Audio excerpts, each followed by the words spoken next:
제가 15분을 넘기면 집중도가 떨어지는 통계가 있기 때문에 저희 유튜브 채널에서 통계를 볼 수 있는데 영상이 15분 이상이 되니까 다들 나가시는 걸 확인할 수 있어서 이번에 확실히 15분을 맞춰야 되겠다 이런 생각을 해서 빨리 진행하도록 하겠습니다. 6장 2절입니다. 6장 2절 자, 읽어드리겠습니다. 하나님의 아들들이 사람의 딸들의 아름다움을 보고 저마다 자기들의 마음에 드는 여자를 아내로 삼았다. 여기서 나오는 하나님의 아들들이라는 표현, 하나님의 아들들, 이 표현 저희가 욥기에서도 봤습니다. 사실 주일 예배를 보시면 저희가 저번 주일에 욥기 1장을 했었는데 거기도 나오는 표현인데 하나님 아들들 무슨 표현으로 나오냐면 욥기에서는 하나님의 아들들과 사탄이라고 하는 존재들이 하나님 앞에 서게 되는 장면이 나옵니다. 그걸로 미루어 짐작했을 때 저희가 하나님의 아들들이라는 표현은 혹시 천사가 아닐까라는 것을 사실 유추할 수 있는 그런 부분이 창세기 6장 2절입니다. 하나님의 아들들. 여러 해석이 있지만 가장 접근되는 해석이 바로 이겁니다. 이거 저희가 욥기 1장 6절에서 볼 수 있습니다. 1장 6절. 거기서 하나님의 아들들과 사탄이 나오는데 그걸로 미루어 봐서 이 존재는 천사지 않을까라는 것을 사실 알 수 있습니다. 자, 다음 6장 5절에서 6절 제가 읽어드리겠습니다. 주님께서는 사람의 죄악이 세상에 가득 차고 마음에 생각하는 모든 계획이 언제나 악한 것뿐임을 보시고서 땅 위에 사람 지으심을 후회하시며 마음 아파하셨다. 홍수의 전초가 나타나는 것인데 중요한 것은 그들이 하나님의 뜻에서 벗어나는 것에 대해서 이제 한탄하고 계시는 하나님의 그런 한숨 그런 것들을 우리가 봐야 된다는 것입니다. 왜냐하면 하나님의 자녀들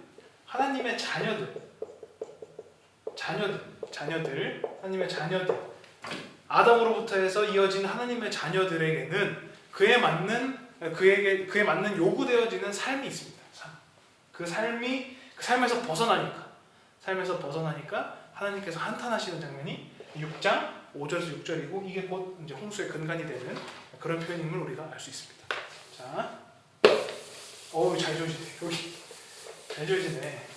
저희 배경이 좀 다르게 보이지 않습니까? 왜냐면 밑에서 지금 엄청난 파티 같은 걸 하고 계시는 것 같아서 어느 교회인지 모르겠지만 그래서 부득이하게 제가 구석으로 들어가다가 이런 곳이 있구나 하고 교회 구석에서 혼자 이렇게 하고 있습니다. 자, 6장 9절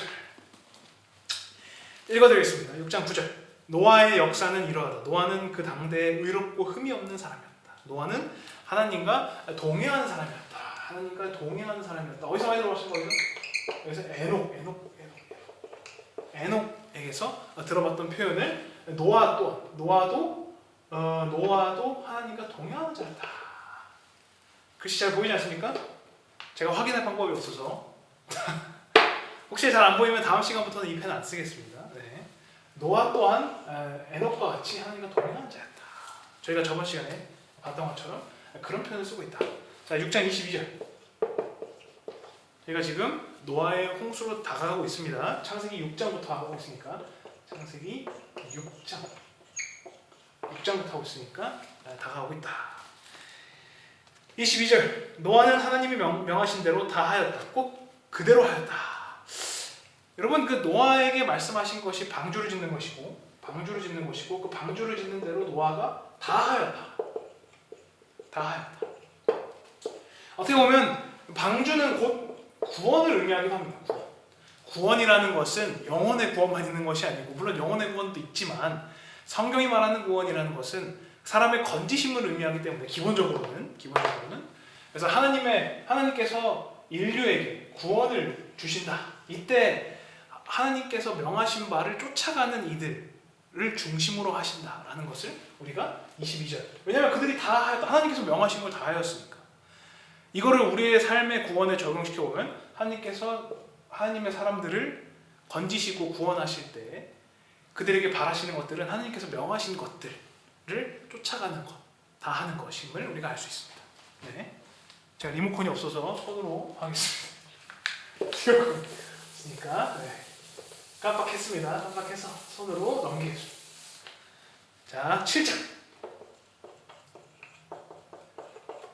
자, 제가 모든 성경 본문을 읽어드리진 않습니다. 그러면 시간이 너무 없어서 중요한 말씀만 찝어드리는 거니까 다음에 이제 성경부에 참여하실 때는 한 5장 정도 읽으시면 됩니다. 저희가 5장 하기에 바쁘니까 예를 들어서 오늘 뭐 창세기 11장에서 끝났다 그러면 12장, 13장, 14장, 15장, 16장까지 이렇게 읽으시고 성경부에 들어오시면 다음 시간에 제가 본문을 다 말씀 안 드려도 지금 이 내용 하고 있구나 이렇게 할 수 있으니까 그렇게 창세기 7장 이제 홍수에 대해서 우리가 다루고 있는 것을 알 수 있어요. 홍수 칠판이 작은 게 아니라 지금 이쪽이 나오나? 이쪽이 완전 엉망입니다. 엉망. 지금 여기가 창고라서 그래서 제가 옆으로 갈 수가 없으니까 여기만 쓰겠습니다. 여기만 써서 해보도록 하겠습니다. 네, 뒤에 엉망이에요. 자, 7장 1절. 주님께서 노아에게 말씀하셨다. 내가 보니 이 세상에 의로운 사람이라고는 너밖에 없다. 너는 식구들을 다 데려가서 방주로 가거라.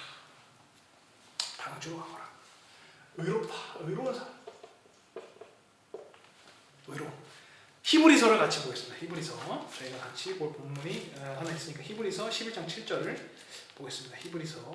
히브리서가 어떻게 보면 이 노아의 얘기 그리고 그 전에 있었던 성경의 구약 인물들에 대해서 하나님께서 이래서 그들을 건지셨다라는 것이 어떻게 보면 해석이 나와 있기 때문에 히브리서를 참고하면 좋습니다. 11장 7절, 히브리서 11장 7절입니다. 믿음으로 노아는 하나님께서 아직 보이지 않는 일들에 대하여 경고하셨을 때 하나님을 경외하고 방주를 마련하여 자기 가족을 구원하였습니다. 그러니까 믿음으로. 근데 이 믿음이 노아에게 어떻게 나타났냐? 보이지 않는 일들을 실천했다. 보이지 않는 일들. 어떻게 보면 믿음이란 건 참 그런 것 같습니다. 보이지 않는 사건에 대해서, 보이지 않는 하나님에 대해서, 보이지 않는 구원에 대해서 내가 의식치 않고 가는 것. 그것이 뭐다? 바로 히브리서 기자가 판단하기에도 그게 바로 노아의 믿음이었다. 그래서 하나님께서 그를 의롭다 하셨다. 믿음이라는 것은 보이지 않는 것을 믿는 것 또는 이게 꼭 보이지 않는 하나님을 믿는 것 넘어서서 보이지 않는 하나님께서 나에게 계획하신 나의 삶의 계획들 나를 쓰시겠다라고 하셨던 그런 말씀들을 비록 내 눈앞에 보이지 않지만 비록 지금은 좀 떨리고 두렵지만 그것들을 믿는 것이 어떻게 보면 믿음이지 않을까에 대해서는 제가 주일 예배 때 잘하도록 하겠습니다. 성경 공부니까 자, 주일 예배 때 할 게 없어지니까 할 게 없진 않아요. 10장 2절 모든 정결한 짐승은 수컷과 암컷으로 7쌍씩 그리고 부정한 짐승은 수컷과 암컷으로 2쌍씩. 이 자세히 보시면 7쌍 2쌍 이런 표현이 나오지 않습니까? 근데 여기에 자세히 보시면 오해할 수 있는데 잘 봐야 될 텐데 자세히 보시면 6장 19절 보시면 뭐라고 나와 있냐면 살과 피를 지닌 모든 짐승도 수컷과 암컷으로 한 쌍씩. 여기서 한 쌍이라며. 여기 한 쌍인데 왜 갑자기 또 7쌍이야? 이런 생각을 충분히 들 수 있습니다. 충분히 들 수 있지. 왜 방주 태울 때는 한 쌍이라면서 왜 또 갑자기 7장이라서 7쌍이라고 하냐? 여기에는 우리가 생각지 못한 여기서 자세히 보면 7쌍이 뭐를 의미하냐면 정결한 짐승이지 않습니까? 정결한 짐승을 7쌍씩 하는 것은 아마 재물과 관련된 것이 아니었을까라는 우리가 추측을 해볼 수 있고 더 나아가서 노아와 가족들이 지내는데 여러분 노아와 가족들이 거의 1년간을 방주에 있습니다. 40일이 아닙니다. 40주야라는 것을 우리가 오해하면 방주 안에 40일만 있었겠구나 저희가 뒤에서 볼 텐데 정확히 성경에서 말하는 연도를 보면 1년 정도 됩니다. 1년 동안 우리가 음식만 가지고 있을 수는 없지. 우리가 동물도 잡아야 되고 하지 않습니까? 그래서 이 7쌍이라고 하는 것은 혹시 그런 것들을 의미하는 것인가? 라는 추측을 해볼 수 있습니다. 재물과 또는 식량이지 않을까라는 그런 추측을 할 수 있습니다. 하지만 성경에서 여기에 대해서 확고하게 말하지 않기 때문에 우리는 다만 이런 추측을 할 수 있다. 재물인가 식량인가. 그렇습니다. 이 부분 궁금하신 분들 많으셨을 텐데, 왜냐면 성경을 읽다 보면 왜 한 살이지? 이 얘기를 저는 지금까지 교회를 다니면서 많이 들었기 때문에 한번 죄송합니다. 한번 짚고 넘어가겠습니다. 자, 8장으로 넘어가겠습니다. 8장. 시간이 없어. 벌써. 어머 어떡해 이거. 자, 8장. 시간이 이렇게. 자, 여기 8장. 홍수가 끝나는 8장입니다. 8장 13절. 제가 같이 보겠습니다. 8장 13절. 손이 말라가지고 잘 안 넘어가는데 8장 13절. 자, 노아가 601살 되는 해의 첫 달. 노아가 601살이 되는 해의 첫째 달. 첫 달. 그달 초하룻밤. 초하루. 이게 뭐냐면 여러분, 첫 달 초하루라는 표현은 우리나라 말로 1월 1일입니다. 1월 1일. 1월 1일. 1월 1일. 땅 위에서 물이 말랐다. 그러니까 지금 노아가 내릴 때쯤 되니까 601살에다가 첫 달 초하루 1월 1일. 그러면 이게 내릴 때쯤이에요. 내릴 때. 이게 내릴 때. 그럼 탈 때 언제냐? 탈 때.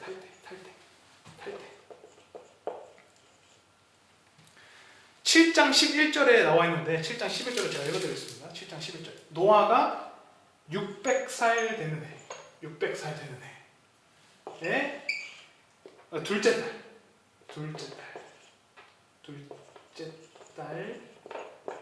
그 달 11을 해. 11회 해. 11회 날. 바로 그날에. 그러니까 중요한 거는 둘째 달. 첫째 달. 둘의 차이가 대략 어느 정도 납니까? 여기가 내릴 때입니다. 내릴쯤에 이때니까 탈 때는 이때고 내릴 때는 이때쯤이니까 약 1년 정도 난다. 이거는 7장 11절이고 이거는 8장 13절. 제가 아까 말씀드렸던 것처럼 40주야가 비를 내린 거고 거기에 그날만 홍수에 있던 게 아닙니다. 그러니까 방주에 있던 게 아닙니다. 방주에 있던 거는 약 1년에 가깝다. 7장과 8장을 같이 보면 약 1년의 시간이라는 것을 알 수 있다. 1년 동안. 꽤 오랜 시간이지 않습니까? 우리가 잘 모르고 넘어가는 부분입니다. 1년 정도 있었다. 자세히 보시면 8장 17절. 네가 데리고 있는 살과 피를 지닌 모든 생물들, 곧 새와 집 짐승과 땅 위에서 기어다니는 모든 길짐승을 데리고 나가거라. 여러분 이때 나가라고 하시지 않습니까? 이때 나갈 때 첫째 달 초하루. 1월 1일과 약간 맞물리는 것을 볼 수 있습니다. 1월 1일부터 너네가 다시 세상으로 나가서 다시 시작해라 라는 약간 상징적인 첫째 달 초하루라는 것을 8장 17절에서도 우리가 알 수 있다. 보이시지 않습니까? 8장 17절. 여기까지 써야 되나? 자, 17절. 너희가 더 나아가서 8장 17절 후반부에 보시면 그래서 이것들이 땅에서 생육하고 땅에서 번성하게 해라. 이거 우리가 어디서 봤습니까? 우리가 사실 창세기 1장 28절, 29절에서 보지 않았습니까? 생육하고 번성하라. 어떻게 보면 다시 인류에게 창조의 그 기회를 주신 듯한 그런 모습들을 우리가 노아의 홍수를 통해서도 볼 수 있습니다. 부분들. 8장 21절. 주님께서 그 향기를 8장 21절. 주님께서 그 향기를 맡으시고서 마음속으로 다짐하셨다. 다시는 사람이 악하다고 하여서 땅을 저주하지 않겠다. 사람은 어릴 때부터 그 마음의 생각이 악하게 말해요. 다시는 이번에 한 것 같이 모든 생물을 없애지는 않겠다. 하나님께서 결국에는 인류에게 새로운 기회를 주신다. 기회를 주신다는 것을 21절을 통해서 우리가 알 수 있습니다. 일단 오늘 우리가 11절까지 하려고 했는데 시간 다 됐네. 어떡하지? 그럼 9장까지 하고 일단 마치겠습니다. 9장까지 하고 우리가 6, 7, 8, 9장 9장 창세기 9장 하고 마치도록 하겠습니다. 한 20분 정도 하는 걸로 하고 9장 9장의 앞쪽에 보시면 이제 무지개에 대한 얘기가 나오는데 그 부분은 이제 뭐 중요하게 제가 코멘트할 부분은 없으니까 하나님과 이제 인간 사이에서 언약을 세우시는 뭐 부분에 증표로서 무지개를 남겨두시는 거고, 사실 그 부분도 우리가 무지개도 그냥 하나님께서 무지개를 주셨구나가 아니라 하나님께서 스스로 자신을 언약의 그 가운데로 뛰어드십니다. 그러니까 굳이 인류와 언약을 맺지 않으셔도 되는데, 굳이 다시는 홍수를 내지 않겠다라는 그런 언약을 맺지 않으셔도 됨에도 불구하고 굳이 본인께서 직접 무지개를 내셔서 그 언약의 증표를 보여주시는, 스스로 인간과 언약을 맺기 위해서 스스로 일하시는 그런 모습들을 우리가 무지개 언약을 통해서 볼 수 있다 정도만 코멘트하고 넘어가겠습니다. 9장 21절. 자세히 보시면 이제 9장 후반부부터 9장 18절부터 노아의 아들들이 나옵니다. 노아의 아들들, 세 아들, 셈, 함, 야벳이라고 하는 세 아들이 나온다. 21절에 잘 보시면 노아가 사실 이제 포도주를 먹고 굉장히 취해가지고, 포도주가 처음 등장하는 부분인데 중요치 않고, 21절에 보시면 취해서 벌거벗은 채로 누워 있었다. 벌거벗은 채로 누워 있었다. 누가? 노아가. 근데 예전부터 벌거벗음은 부끄러움을 상징합니다. 그렇기 때문에 또 아담과 하와가 또 이제 벌거벗음을 부끄러워하고, 이제 하나님께서 너가 부끄러움을 어떻게 하라느냐 이렇게 말씀하시지 않습니까? 그런 걸로 봤을 때 예전부터 이 벌거벗음에 대한 것은 이제 부끄러움을 의미하는데, 노아라고 하면은 그래도 한 족장 사회에서 한 그 가장이지 않습니까? 굉장히 크고 큰 이제 의무가 있고 책임이 있는 자인데, 이렇게 벌거벗은 모습들을 보여주니까 체면을 깎는 그런 일들이 9장 후반부에 벌어집니다. 그때 과연 이 자녀들이 어떻게 했냐 이거인데, 셈, 함, 야벳이라고 하지 않습니까? 셈, 함, 야벳. 여기서 함이 아버지를 약간 농간하는, 아버지가 벗은 것을 이제 낄낄대고 하는, 물론 낄낄대는 장면은 안 나옵니다. 안 나오지만 그런 식으로 약간 아버지의 체면을 구기는 게 이제 함이고, 셈과 야벳은 그러지 않았다라는 것을 우리가 보여줍니다. 그래서 9장 23절에 보시면 아버지가 창피함을 당했을 때 아들들이 어떻게 해야 되는지, 그러니까 자녀들이 어떻게 해야 되는지를 보여주는 게 사실 9장 23절에서 보면 셈과 야벳은 함과 다르게 행동하는 것을 사실 우리가 볼 수 있어요. 23절 읽어드리겠습니다. 말 나온 김에. 셈과 야벳은 겉옷을 가지고 와서 둘이서 그것을 어깨에 거치고 뒷걸음쳐서 아버지의 벌거벗은 몸을 덮어드렸다. 그러니까 보지 않으려고 그런 거지 않습니까? 그들은 아버지의 벌거벗은 몸을 보지 않으려고 얼굴을 돌린 상태로 이렇게 막 가서 아버지를 덮어주는, 그게 이제 셈과 야벳이다. 이게 진짜 중요한데, 이거 어떻게 말하지? 이게 너무 중요한데, 셈과 야벳 그리고 함, 이게 중요한데 우리가 뒷부분에서 보고 싶은데 시간이 좀 됐으니까 다음 시간에 일단 보고 한 가지만 더 보고 마치도록 하겠습니다. 9장 26절에서 27절. 자세히 보시면 26절 제가 읽어드리겠습니다. 그는 또 말하였다. 셈의 주 하나님은 찬양받으실 분이시다.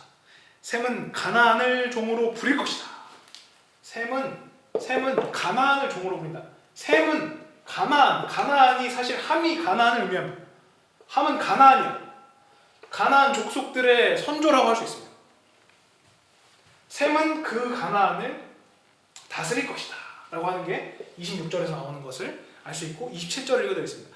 하나님이 야벳을 크게 일으키셔서 셈의 장막에 살게 하시고 가나안은 종으로 살아서 셈을 섬기게 할 것이다.